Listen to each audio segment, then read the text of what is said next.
আসসালামু আলাইকুম রহমতুল্লাহি ওয়া বারাকাতুহু। সম্মানিত প্রিয় মুসলিম ভাই ও বোনেরা, আর ইসলামী টিভির পক্ষ থেকে সকলকে জানাই আন্তরিক মোবারকবাদ।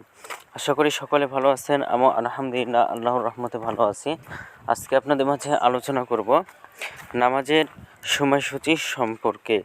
তো আজকে সোমবার 20 মে 2024 ইংরেজি, 6 জ্যৈষ্ঠ 1430 বাংলা, 11 জিলকদ 1445 হিজরি, ঢাকা এবং তার পার্শ্ববর্তী এলাকার নামাজের সময়সূচিগুলো তুলে ধরছি। তারপরে অন্যান্য জেলা বিভাগগুলোর নামাজের সময়সূচিগুলো তুলে ধরব।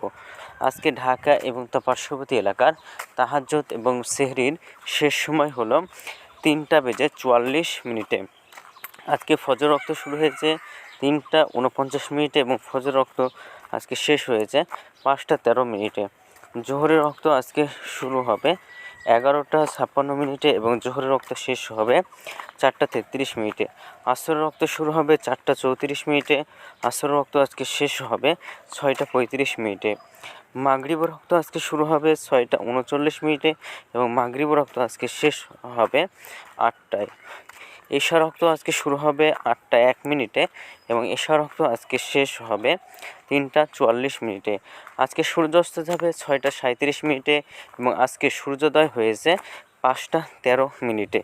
এই গেল ঢাকা এবং তার পার্শ্ববর্তী এলাকার নামাজের সময়সূচি। এখন আপনাদের মাঝে আলোচনা করব বিভাগীয় শহরের জন্য উল্লেখিত সময়ের সঙ্গে যেসব বিভাগের সময় আপনি যোগ বিয়োগ করবেন তা হবে এই, অর্থাৎ বিয়োগ করবেন চট্টগ্রামে 5 মিনিট এবং সিলেটে 6 মিনিট কম করবেন। ঢাকা এবং তার পার্শ্ববর্তী এলাকার নামাজের সময়সূচি থেকে চট্টগ্রাম 5 মিনিট এবং সিলেটে 6 মিনিট কম করে গণনা করবেন এবং যোগ করবেন খুলনাতে 3 মিনিট, রাজশাহীতে 7 মিনিট, রংপুরে 8 মিনিট, বরিশালে 1 মিনিট বেশি করবেন। ঢাকা এবং পার্শ্ববর্তী এলাকায় যে আমাদের সময়সূচিটা রয়েছে সেখানে খুলনাতে 3 মিনিট, রাজশাহীতে 7 মিনিট, রংপুরে 8 মিনিট, বরিশালে 1 মিনিট বেশি করে গণনা করবে, তাহলে হবে। তো আজকের ভিডিওটি পর্যন্ত ছিল। আমরা এই সূত্রটা নিয়েছি ইসলামিক ফাউন্ডেশন থেকে। ভিডিওটি যদি আপনাদের ভালো লাগে তাহলে অবশ্যই চ্যানেলটি সাবস্ক্রাইব করে পাশে থাকবেন। ধন্যবাদ সকলকে। আসসালামু আলাইকুম রহমতুল্লাহি ওয়া বারাকাতুহু।